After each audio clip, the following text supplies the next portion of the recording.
អូនមានថ្មីហើយមិនได้ត្រាំត្រែនៅជងពីចោលថាក្បត់ភូមិនេះសាវាឲ្យស្រីក្រងជើងមានន័យយ៉ាងណាណាស្រងវមិនបើបងខំគិត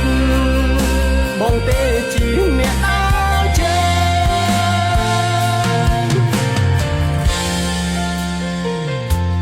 ឈុំនិយាយ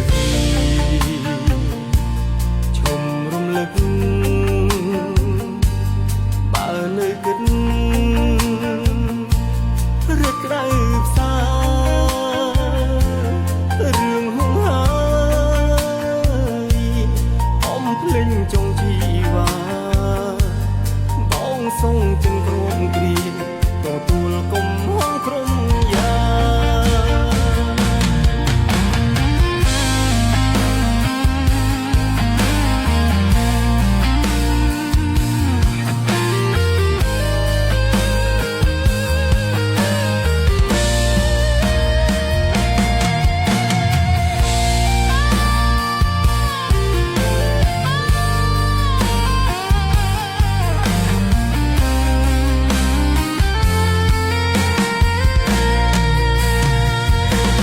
អូនមានថ្មីហើ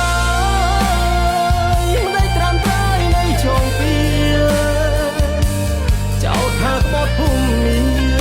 សាវាឲ្យស្រីក្រងជើងមានន័យយ៉ាងណា